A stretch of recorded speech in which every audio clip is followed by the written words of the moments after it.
Unnecessary and unfulfilling. Released on June 24, 2016, 1 week shy of the original's 20th anniversary, this $165 million science fiction action film is once again directed by the master of the disaster film, Roland Emmerich. Despite its growing cume north of $270 million, IDR, or whatever we're abbreviating it to, was seen as a box office disappointment, failing to earn even the top spot on its opening weekend. Mirroring the real-life delay that occurred between installments, this PG-13 rated picture takes place 2 decades after the so-called War of '96. Mankind has united in peace and enhanced their society with advanced alien technology, but when the bad boys from outer space show up to kick their ass all over again, our familiar heroes find themselves just as helpless. The 2-hour picture begins with an excessive amount of world building, as the narrative breathlessly delivers crucial exposition as fast as possible. To its credit though, these earlier scenes are probably Resurgence's best. Revisiting this universe and seeing most of our favorite characters again is a real treat. The imaginative extrapolation of alien technology only briefly glimpsed in the first film is on proud display here. The band of intrepid and resourceful Earthlings include Liam Hemsworth as a hot-headed Earth space defense fighter pilot. Jeff Goldblum, now a famous war hero, is the director of this interplanetary ESD agency. Bill Pullman is the respected former president, while Brent Spiner receives a sizable bump in screen time when he awakens from a 20-year coma to resume his eccentric Area 51 duties. What the?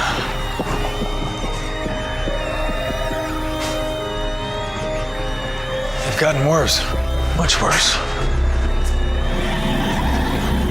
President? Dr. Oken, you're awake. Very much so. Why are they screaming? No. They're not screaming. They're celebrating. Celia Ward, Jesse Usher, William Fichtner, and Judd Hirsch round out the supporting cast with pivotal, if underutilized, roles. Even Robert Loggia returns for a small, non-speaking cameo in what would be his final role before his death. Facing impossible odds, Goldblum admits, "I've had years to get us ready. We never had a chance." To which Pullman immediately replies, "We didn't last time either." Despite the host of returning players, there's unfortunately some recasting and clumsy exits too. Micaiah Monroe replaces Mae Whitman as Pullman's now adult fighter pilot daughter. I can overlook her unbelievable and extremely convenient career choice, but I can't ignore the blatantly sexist recasting. Whitman may have only been a kid in the first film, but she did a great job with the role and really blossomed into a talented and beautiful actress in recent years, including her work in The Perks of Being a Wallflower and her lead role in The Duff.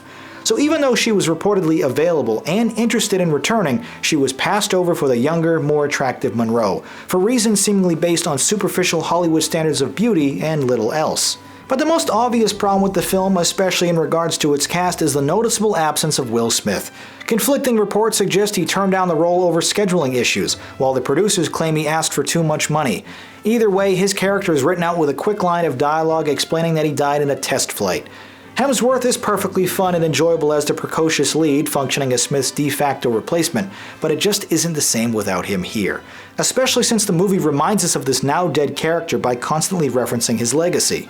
On the topic of clumsy exits, Vivica A. Fox returns for what's a glorified cameo before rather unceremoniously getting killed off. Her death is emblematic of my biggest issues here, as Independence Day Resurgence doesn't have any of the same weight or scale of the original. Major characters are killed and famous cities completely leveled without any fanfare or concern. And truth be told, watching explosions rip through famous landmarks just isn't as exciting or special as it used to be. Resurgence is, ironically, a victim of its own namesake, as it's never able to escape its predecessor's shadow. The comparisons between these films are not only inevitable, but largely unfavorable. A new threat retconned into this follow-up is a mile-wide hole the aliens attempted to suck Earth's core out of like a straw, which apparently went unvisited or unexamined until the day before their next attack. The coincidence and the concept of a giant tunnel through the Earth are quite unbelievable, even for this series. IDR is littered with familiar beats and imagery straight out of the first film, but they're all repurposed or rearranged in a new way. Oftentimes it feels like we're watching a remake instead of a sequel. Despite its laundry list of flaws, not the least of which being its unrequested existence in the first place, Resurgence succeeds because of its returning characters. Fans of the original definitely won't enjoy this one as much, but it's still an exciting ride with some cool moments. And here's what you had to say about it.